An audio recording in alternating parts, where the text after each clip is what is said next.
There's an African proverb that says, a family is like a forest. When you are outside, it is dense. When you are inside, you see that each tree has its place.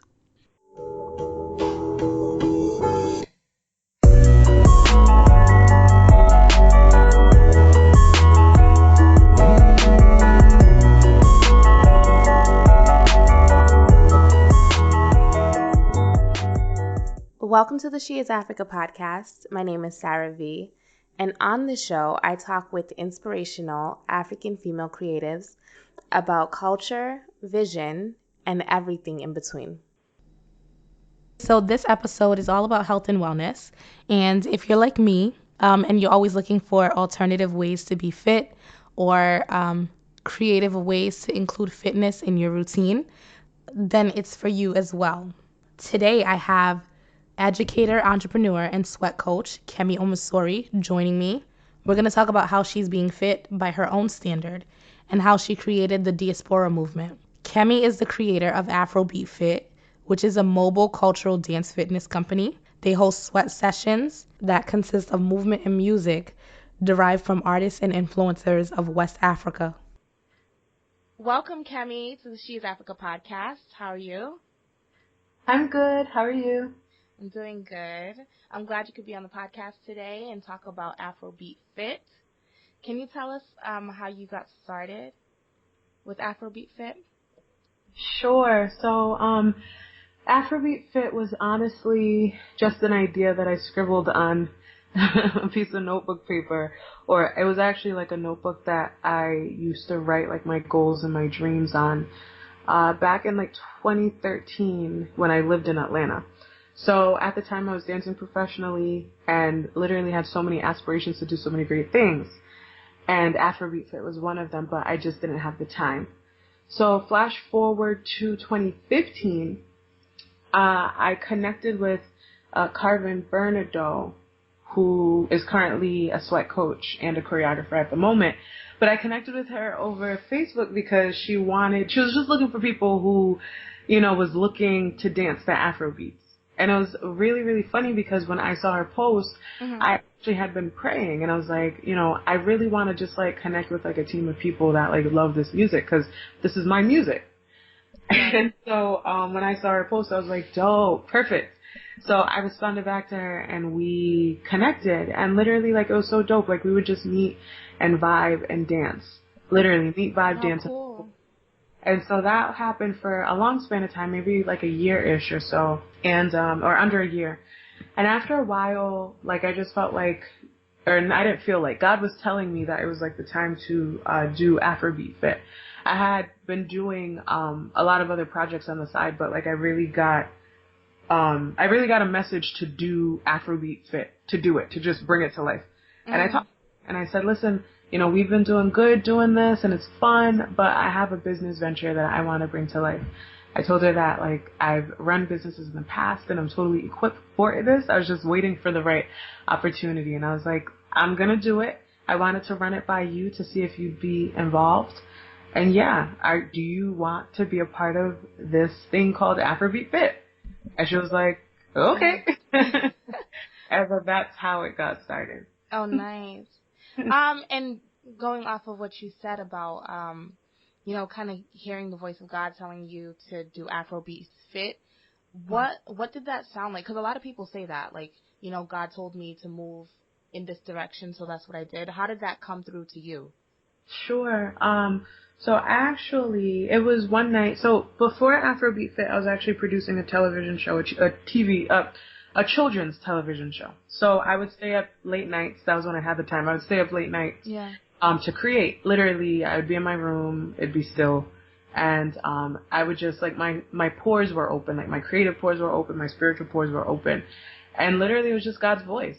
Like, in the still of that moment, like, God just said, this is the time to do Afrobeat Fit. And if you don't do it now, you're going to miss the opportunity. Wow. Yeah. And so it was mad scary because I had been working on this. I was executive producing this children's show. I had a team. I had a dope idea. We actually finished it. So it was finished. And I had to like just do a few things to kind of, close out the project.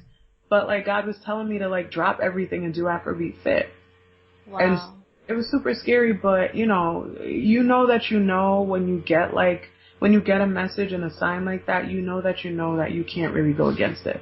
True. The next day I emailed the team for the children's show and I let them know. I was like, listen, I'm so sorry. Like I want to patronize you for your time and this like untimely me like abandoning the project in this untimely fashion, but I have to move forward with this other side venture. And nobody responded back. Oh. And that was it. But I'm still cool with these people to this day. Wait, till this day nobody responded back to you? Not to the email, but I'm still cool with them. Oh, so okay. They didn't respond back to the email, so I was like taken aback by that. Like, oh my God, they hate me. But I still work with them in different capacities to this day. Like, one of them prints t-shirts and stuff. So like, I patronize his business in that way. Another one does like photography and videography. So like, I book her for shoots. I still collaborate with them in different ways, but it was just really scary in that moment because I felt like I wasted their time. And I hate, like, time is so crucial for me. And I hate when my time is wasted, and I hate wasting people's time too. So I was really sad about that, but it all worked out. Wow. That's obedience. That's like the ultimate, seriously, to just drop, especially because everything was already finished. Yeah. To just drop it but you feel like this is your calling, right? Like this is what you're meant to do now that you're doing it. I do. And then I guess to go back to what you mentioned, you said that that's obedience. I think as people, it's like hella hard to like be obedient sometimes because you kind of like doubt that word or you doubt that sign. But I felt like God tried to sharpen that skill of obedience because prior to me taking on those projects, I lived in Atlanta and I was in Atlanta dancing professionally. But God shook me in so many ways than one and instructed me to do certain things in Atlanta and then come back home. But it was like, again, another really, really defeating time in my life because I was like, dang, like, God, I just moved all my stuff 1,200 miles, like Atlanta now. Like, I want to live my dream here. But like, God was really kind of telling me that like, my purpose wasn't here. My purpose was back up north. So you need to take yourself and bring it behind back home.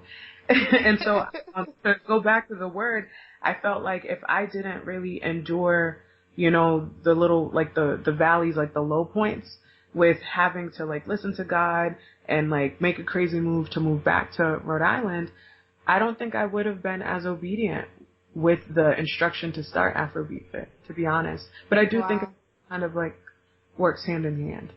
I think too sometimes we're called to do certain things so that it prepares us for what he actually wants us to do. Yeah. So maybe your move to Atlanta was exactly that. Like you said, you need to be prepared for this Afrobeat Fit movement. Mm-hmm. I agree. Yeah. Well, that was good. Yeah, that's so cool. So aside from doing Afrobeat Fit, do you have like a day job? Yeah, so aside from doing Afrobeat Fit, I work as an educator at a college. So I currently am a director of diversity and inclusion at a college. Nice. And how do you balance, working as an educator and then your Afrobeat Fit business? Some days are harder than others, but I didn't have good balance before. I think like, I've been doing this business for 2 years now. Going on 3, and I think every day I'm learning a little bit more about self-care. Yeah. And, I find it super helpful to like really listen to my body and also listen to like the tools that come my way. I try to stay super organized, and I also literally really try to just listen to when my body says stop, and I actually stop. And it's always hard to do that, but I actually just have to stop. For example, actually, we were supposed to carry out this interview 2 weeks ago. Yeah. Right? Yeah, 2 weeks ago. But I had a migraine.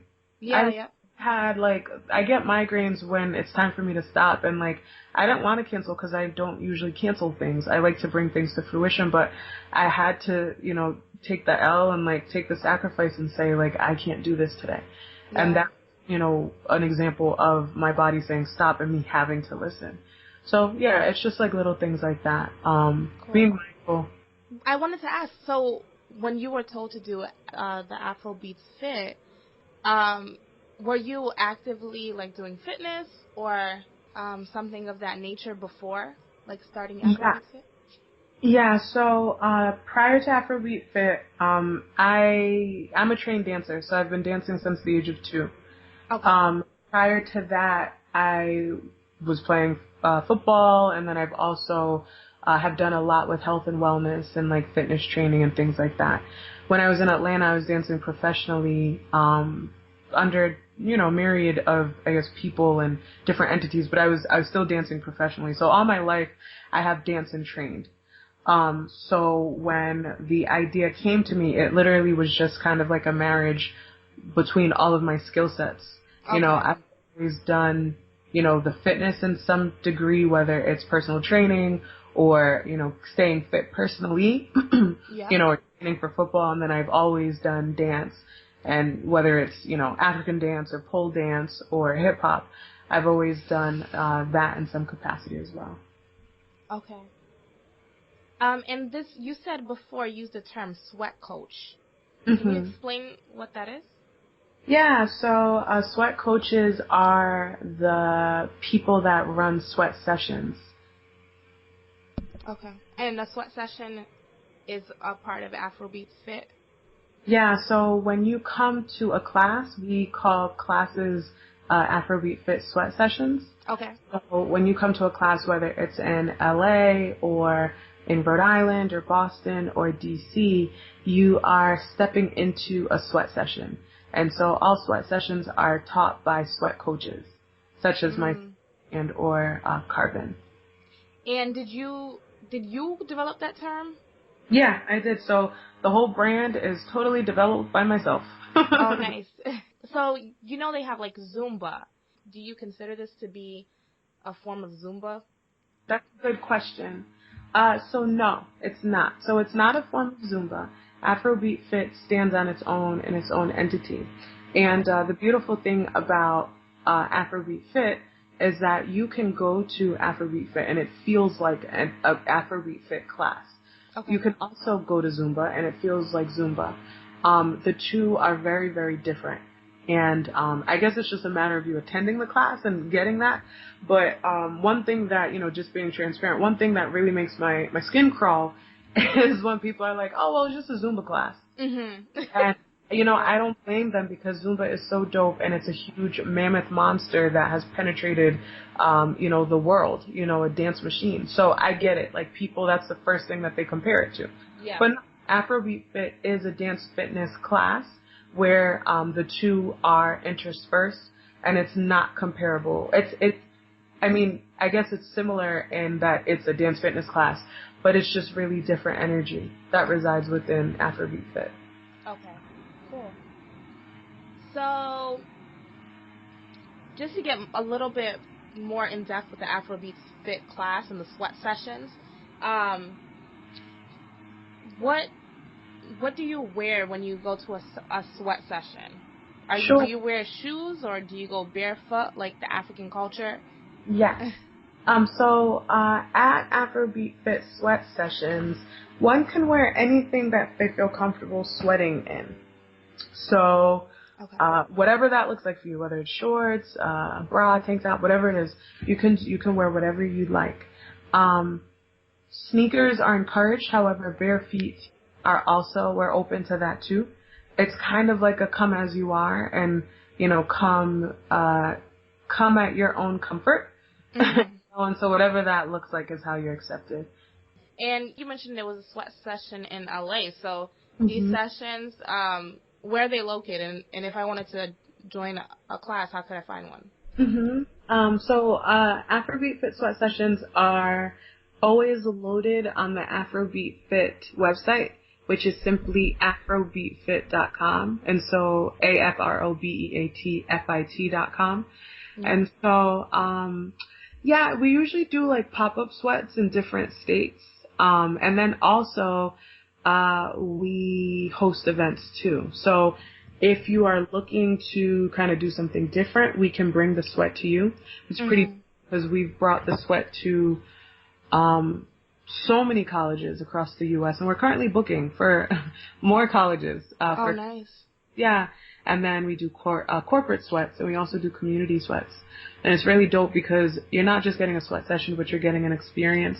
We do have fresh fruit smoothies, photo booths, a live DJ, sweat giveaways. So it's just like this really dope like sweat party where we're building like community, and it's just a really dope moment in time where like everybody kind of just lets loose. Everything is for the culture, and like you leave with like friends and like feeling on 10, literally. And so That's what's up. It sounds cool though, with like the live DJ, the giveaways, and then you got African music. Yes, exactly. So it's super cool. And we have really dope mixes made by like some of the dopest DJs that I think they're dope. So like DJ YB, I know he's doing a lot with Runtown, DJ Yams, DJ Famous 401, and then DJ Zap of Rhode Island too. So like a lot of our mixes have come from them, which are really awesome. So yeah, so everything is found on AfrobeatFit.com. And if you are looking to host an event, you could request that on the website as well. Nice. And then how old do you have to be a part of a sweat session? Okay, good question. So, if you look online, the prices are there. However, there are certain age ranges in which, like little ones are free, or they pay half price. College students for sure are half price, and seniors are half price as well. So sweat sessions are literally for everyone, and I try to really stagger the price to meet the needs. But anybody is welcome to attend. Okay, cool. That was a long-winded answer. That was my answer. Anyone is welcome to attend. No, that's good. That's good.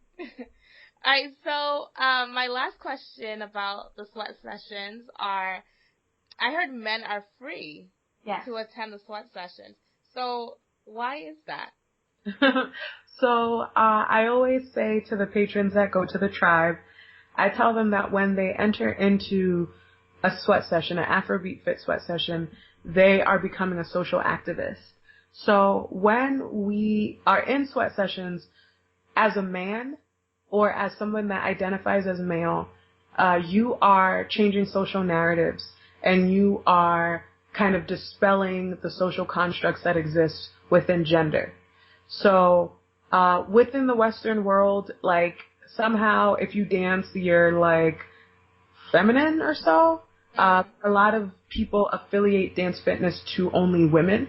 However, at Afrobeat Fit, the movement is for all people of all ethnicities, creeds, skill levels, and of course, gender.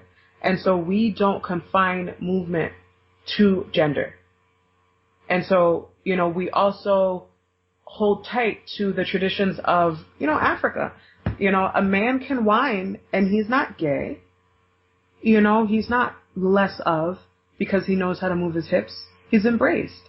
And there are many men across the continent of Africa that their dances, through the American lens may seem, I guess, I don't know, womanly, but that's not how it is on the continent. And so we adhere to kind of like the traditions or the norms of West Africa. It's fluid. Dancing is not only it's not only for women, but it's for all people.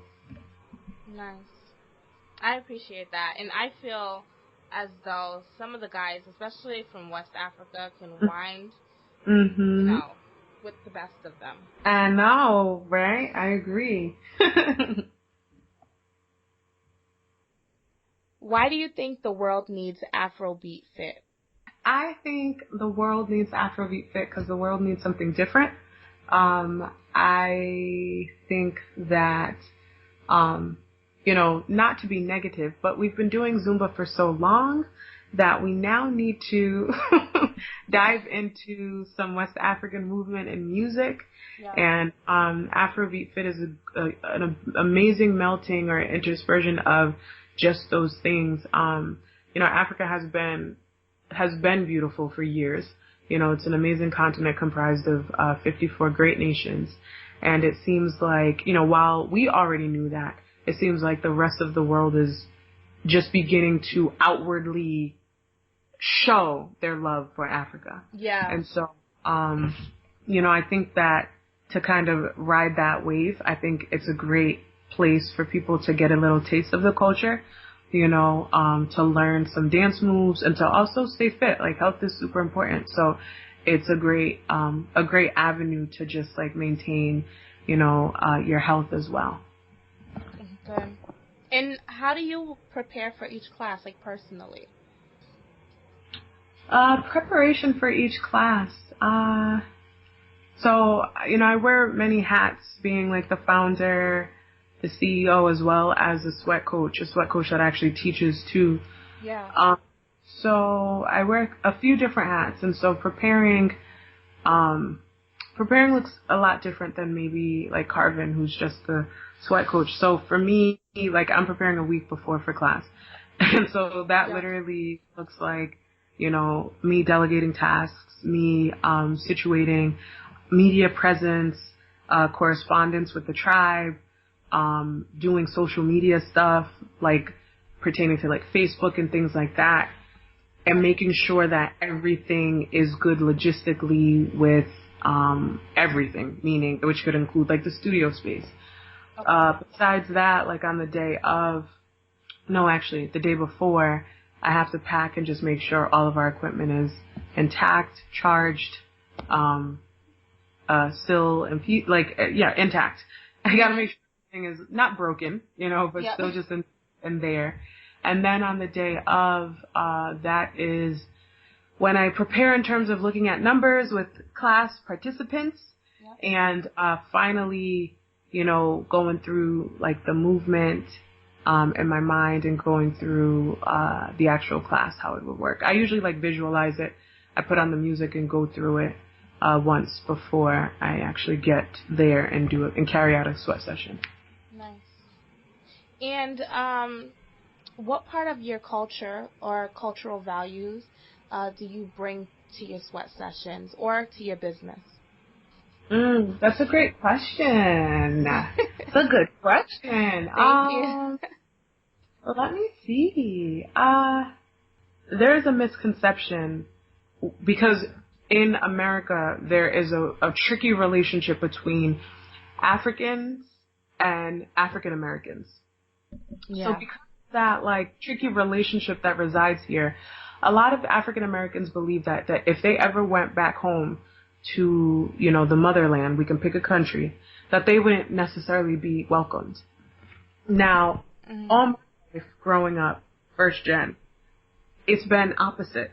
Yes, there is that tricky relationship between people, but, you know, I'll say Africans, but I know that's the whole continent, but like for me, I'll say Nigerians because I'm half Nigerian and half Liberian, but Nigerians have, especially back home, they're very welcoming of people that embrace their culture. Right? Yeah. So if you go back home now and you're not native to the land, you know, people will like bless you. They'll like, you know, give you clothes. Maybe they'll cook for you, you know, because you're welcoming of their culture. That is one thing that I bring into the space of Afrobeat Fit. I, you know, love to see people of different nations and, you know, with different faces, colors, and creeds coming to class. You know, and so that's why I coined it the movement of the diaspora. Afrobeat Fit is literally a melting of scattered nations coming together for the culture.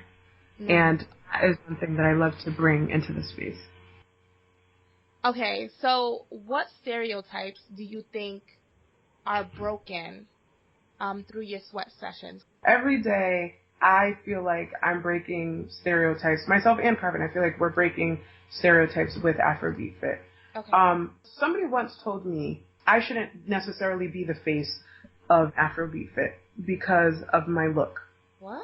You know, I'm a deep brown, dark skinned woman. Yeah. Curved, you know.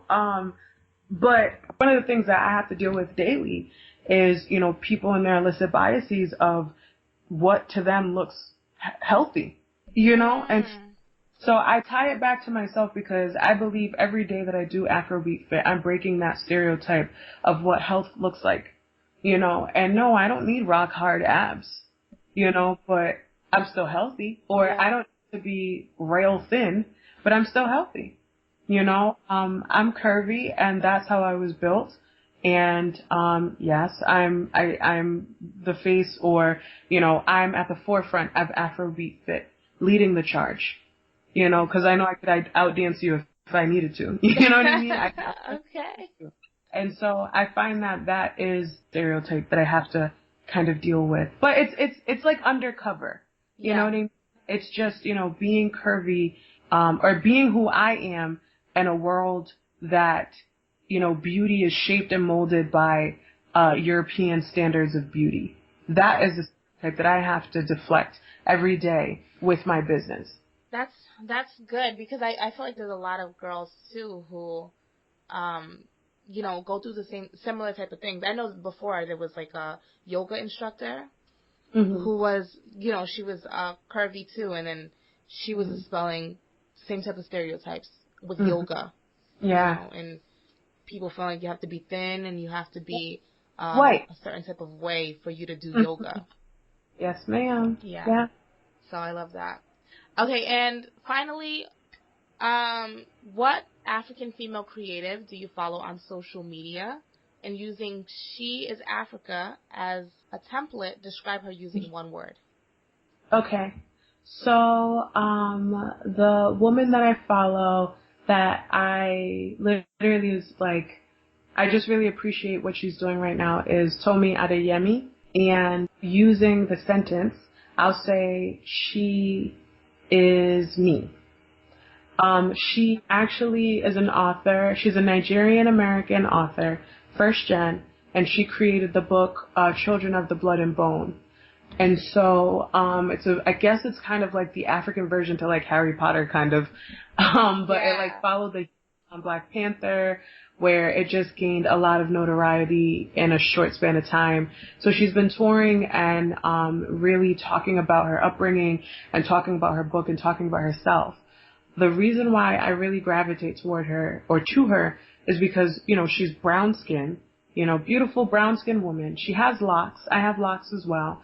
And, she literally epitomizes, what it looks like right now to like kind of disturb the peace a bit, or she looks like, she's literally pulling a seat to the table. Like she brought a seat Mm.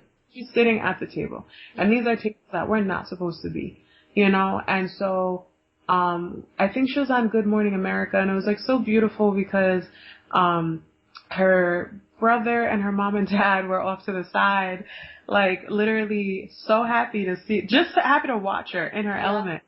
And like she took a moment to just say that like everything she's doing is like for her family and like she's just so happy to be there. And I watched that and I cried through that whole clip Oh. because, like Yeah. that holds to me, and I'll get there. And there's going to be a moment where it'll be like my sister, my brother, my mom and my dad watching me from somewhere and I'll be able to look at them. I'll find them and look at them and literally direct it to them. Like everything I'm doing is for you. Like I'm so grateful that you can see this. Yeah. So I'm so grateful for everything that she's doing for us right now. I know exactly who you're talking about. Mm-hmm. She just got a movie deal as well. Dope. So, Dope. and this is why I do the podcast too, because representation is so important. I agree. We need to Yeah. see and hear from people who are women who are like us, Mhm. especially as creatives, because a lot of times, being African, we're always kind of like pushed by our family, friends into like a more traditional route of Mhm. success. But Yeah. there are women and men who are, you know, breaking barriers, doing, being creatives. So, Mhm. Yeah. yeah, that's so cool. Okay, so do you have any last words that you want to give girls who are starting a movement similar to Afrobeat Fit? Hmm. Yeah, actually. Yeah. So I guess the only thing I'll say is this. When you're partaking in a journey of creating, stay focused on what you're working on but also recognize that like success does not come overnight. And it actually may not even come in a year. Like success takes a whole lot of time. Mm-hmm. And when you're like on this journey of creating, make sure you sit with yourself to know exactly what your mission and your purpose is. Because if you have your ear on the streets, because we live in a very stimulating world right now where you see everything that everybody's doing and you kind of think you can do that too. So if you have your ear on the streets and you start then doing things that other people are doing, it may not actually work for you because it's not your gift and it's not your purpose and it's not your path. But if you sit with yourself and really kind of like comprise, what makes your heart swell and you go on the journey, just, be patient, and just know that like the incremental steps that you're taking will lead to the monumental success in the future. Thank you so much for being on the podcast. No Kemi, problem. and can you just tell everyone how they're able to reach you and get in touch with Afrobeats Fit? Oh yeah, sure. So if you want to contact me directly, Instagram is the best way. You can find me at I Dream Anyway. So that's IDREAM Anyway, ANYWAY. To be connected to all things Afrobeat Fit, you can obviously find cool goodies at afrobeatfit.com or via all social media platforms at Afrobeat Fit, and it's AFROBEATFIT, so Afrobeat Fit. And yeah, I'm one text away, one call away, one email away. So yeah, reach out for anything. We're currently booking, so yeah, can't wait to sweat with you. Thanks for listening to this week's episode. If you haven't done so already, make sure you hit the subscribe button. You can follow us on Instagram, Facebook, and Twitter at She Is Africa.